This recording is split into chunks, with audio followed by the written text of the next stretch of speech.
Hello, everyone. You're probably getting this message on July 20th.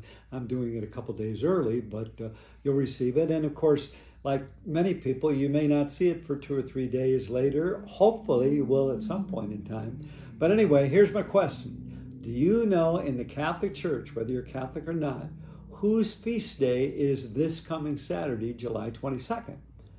Probably most people would be stumped by that. Even somebody that was on Jeopardy may not get that one.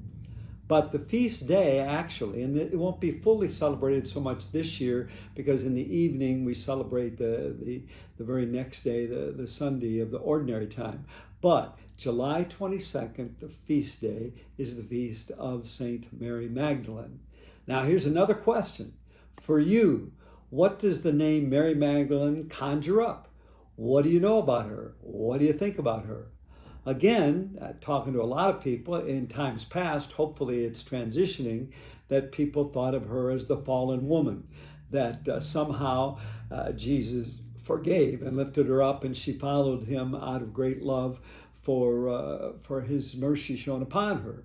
Actually, that goes way back to the 6th century, but there's an understanding, and biblical scholars today recognize there was some confusion going all the way back then to a woman, Mary, who anointed Jesus' feet, but it was not Mary Magdalene, that was a different Mary.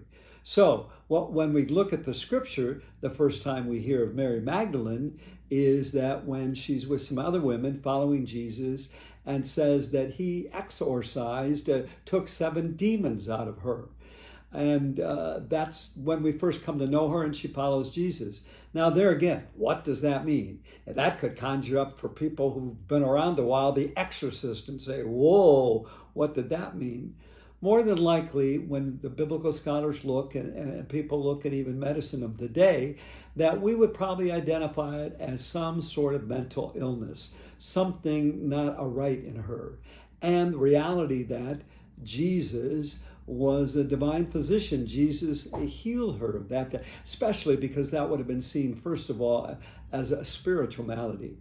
And saying that, I think, and I don't know if people reflect on this much, we could also think of Mary Magdalene as a patron saint for people who've had mental illness.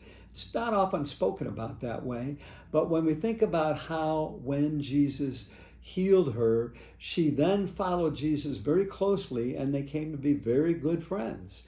And that must have meant so much to her that healing mentally, spiritually, she had to look to Jesus as just someone so precious that turned her whole life around and gave her hope. Now, we also have heard through the centuries and read, and even in modern days when people like to dramatize things, a couple other aspects of Mary Magdalene. Some, going back to the fallen woman, I can remember when I saw the movie Jesus Christ Superstar, one of the songs that was sung by Mary was, I Don't Know How to Love Him. A beautiful song. But when you hear the words, it isn't necessarily sexualized. We tend to do that in our culture, but it was her saying, I don't know how to love him. He scares me so. I remember being struck by that song of Mary Magdalene could be any one of us meeting Jesus, because not fully being able to get his love for us and that genuine kind of love. And then we also see in the Da Vinci Code, Dan Brown, a few years later, that there he writes a book, and in that book she's featured as like the one who became the wife of Jesus, that they had intimate relationships, they were together as one.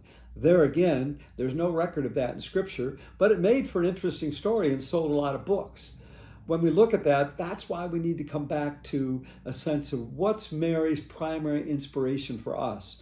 Couple things. One, that she and Jesus were good friends.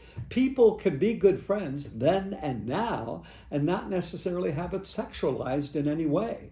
In fact, I can say and take this right, that for me, almost 50 years a priest, I've had a lot of women that are close friends of mine. And that's what it is. It's beautiful. It's precious. We see each other now and then. And it's not more than that. In fact, friendship is the most sacred aspect of any relationship. Even married people say if they start off as friends, that's a foundation. So we look at that.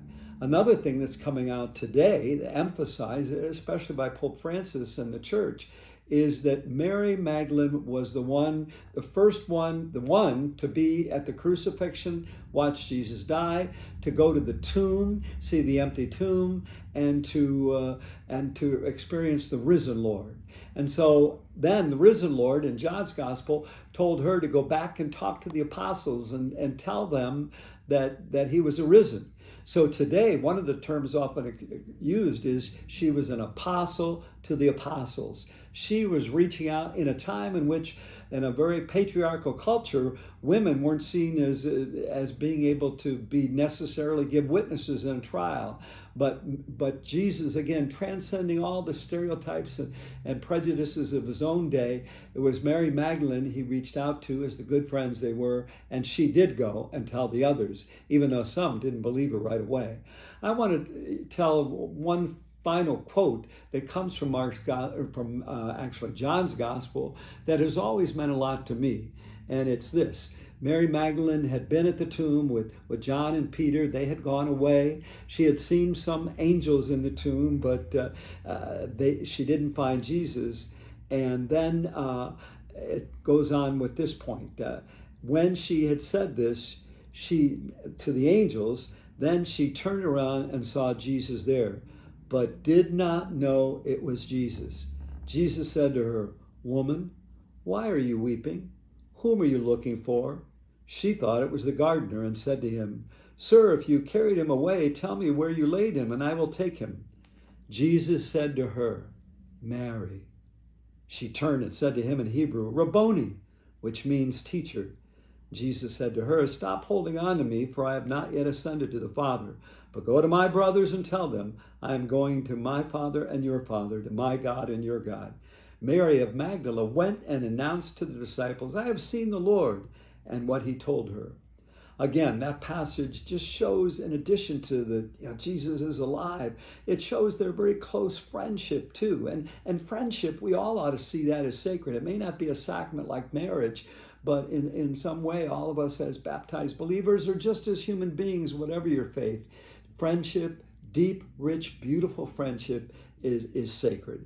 And so here again, that when she doesn't recognize him, when he calls her by name, when he says, "Woman, why are you weeping?" Again, right there, she thought it was the gardener. "Oh, what have you done with him?" But then that's where he calls her by name and he says, "Mary."